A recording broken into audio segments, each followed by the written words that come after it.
they've been great down in South Carolina. We've gone down there and been up 25 at halftime, and we've gone out there and gotten our butts beat, and they're pretty much the same. They're, I think they love their team as they should, and they love hating us as they should. The majority of the teams don't really necessarily like playing these games. I don't either. I mean, I think playing 2 of these games in February when every other team is getting a bye and you're getting 3 or 4 days off that weekend. But we play them because I believe that they're necessary for a lot of reasons, and they're helpful for a lot of reasons. And there's a bunch of games after that. The only games that really, really, really, really matter is when, if you lose, you have no games left. That's when it matters the most. Everything else, yeah, I mean, who doesn't want to play great? Who doesn't want to win? I mean, you wouldn't show up if you didn't want to play great and play to win. But, the object is to try to do both. Play really, really well, win the game, and then move on. With UCLA finally losing the game, what do you see when you look at the top 8 or 12 or 15 teams in the country? It seems like there's a lot of good teams. I don't know if there's one really great team, but it used to be there'd be such a drop-off from like the top 2 to the rest, and then such a drop-off from top 10 to the rest. It seems like there's a lot of solid teams. Yeah.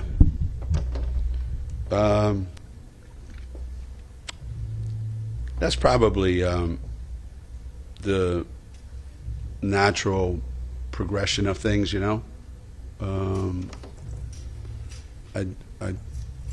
do think that the landscape is littered with a bunch of really good teams, and more than a few, maybe, very good teams. And I don't know if any of us feel like we're coaching a great team, which is probably the way it's supposed to be, where multiple teams have in their mind a chance to go deep in the tournament. Probably some teams that we're not even talking about right now, that 2 weeks from now we will be. And just because you lose one game to one of your biggest rivals in a league game doesn't necessarily mean that you don't have a hell of a team that can win the whole thing. Maybe those days when teams are undefeated, you probably appreciate it more now than you did back then, because it's hard to do. It's really hard to do. So that's why I think the NCAA tournament each and every year is going to get even more and more and more unpredictable. By this time of the season, you pretty much you know what you got. So have we been better defensively? All of January and February, I think we've been pretty good defensively, and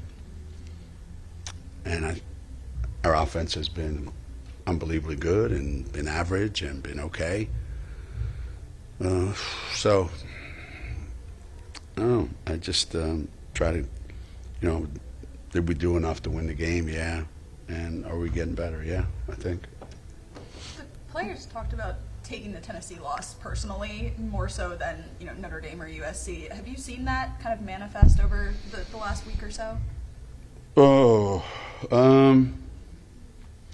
well, it's interesting, because every loss should be personal, right? I mean, you think about it.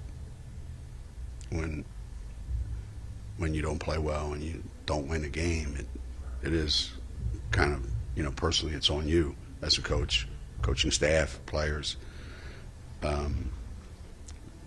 maybe for some of them that was the case, that they really took that one to heart for whatever their personal reasons are.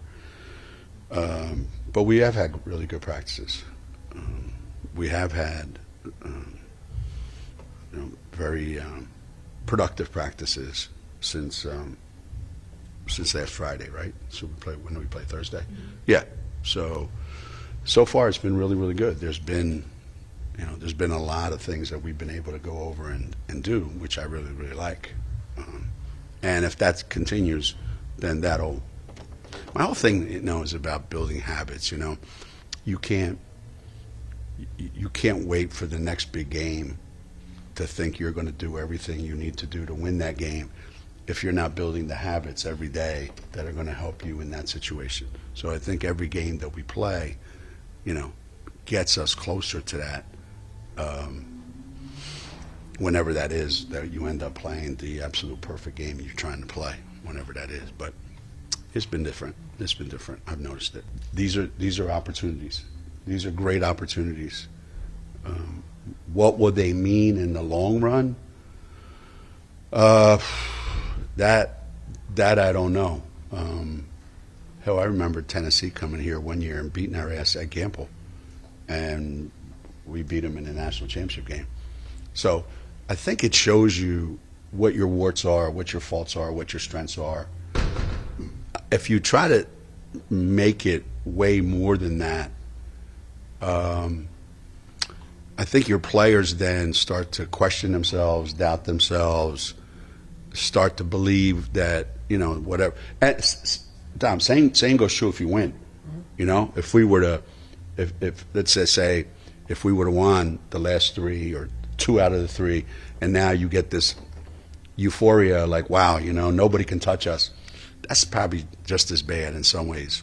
So I'm trying to keep it real for them and keep it, because there's still a bunch of young guys out there that have to learn from all this stuff, how to navigate all this, coming out of games where you are really, really challenged and really, where they really put the mirror up in front of your face. You do have to go home and you can pretend you don't see that, that picture in the mirror of who you are, or you can be realistic and say, man, if we don't take care of this, if we don't, address this, like right now, you're not going to be able to address it come March. So every one of these games is a mirror to your face. It really is, and but it can't be more than that, And you can't look back at the season, and you go, well, you guys beat Creighton, but they're not. They weren't a top 20 team, top 25 team. Well, they are now. Well, and you didn't beat any other top 25 teams. Well, Ole Miss was, Louisville was, whoever the hell, Iowa State was in the beginning of the season. So you put all these games on your schedule thinking, wow, these are great opportunities for us to go. And then, you got to take what comes. The TV networks want you to play these games at this time of the year because it's a big non-conference game that attracts a lot of attention and gets a lot of people watching. So I get that part. Does it come at a great time for both South Carolina and for Connecticut? Probably not. Probably not. But you got to do it. You got to do it anyway.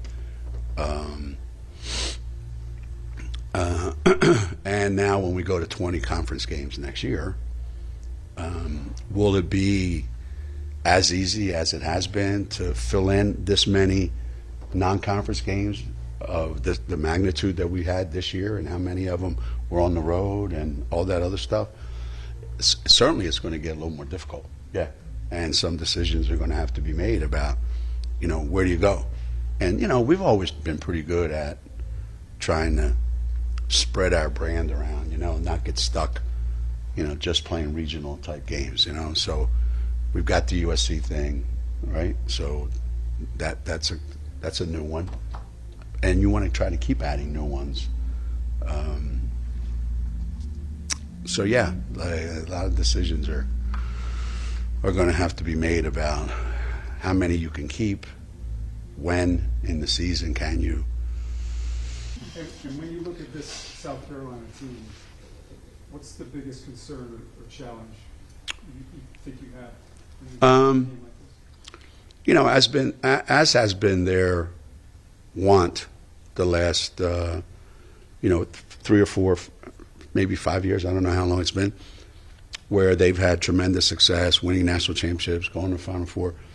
I think the depth of their team has been incredibly impressive.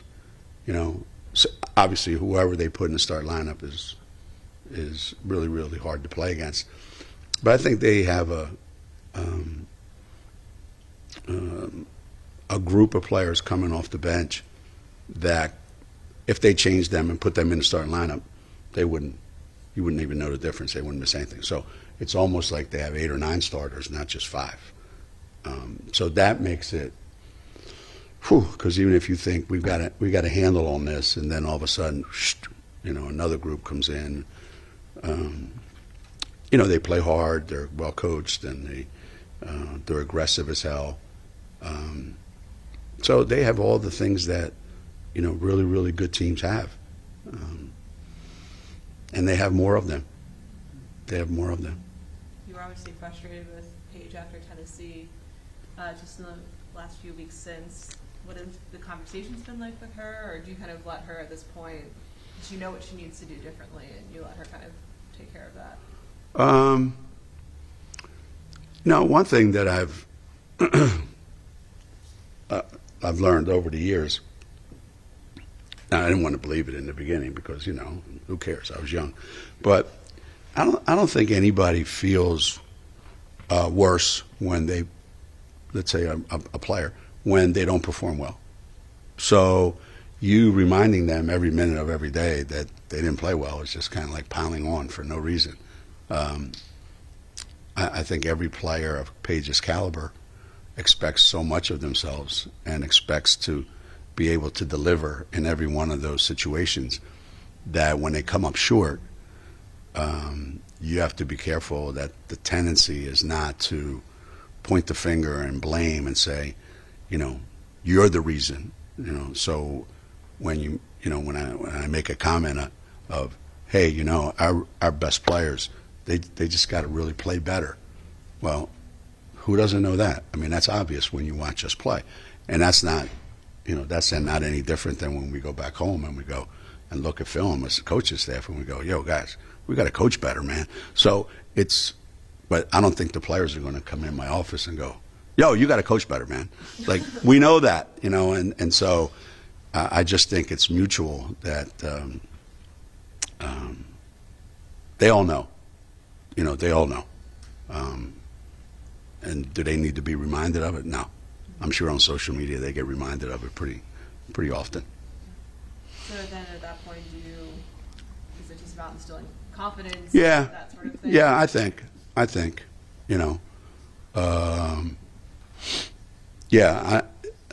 criticism and berating and all the stuff that was so much fun 30 years ago, that doesn't work anymore. I think what the key today is, I think an understanding that, hey, I understand. That's it. I understand. I mean, there's nothing I can do to fix it, but I understand. I understand why it's not easy to be that every single game, and everybody wants you to be that in every big game.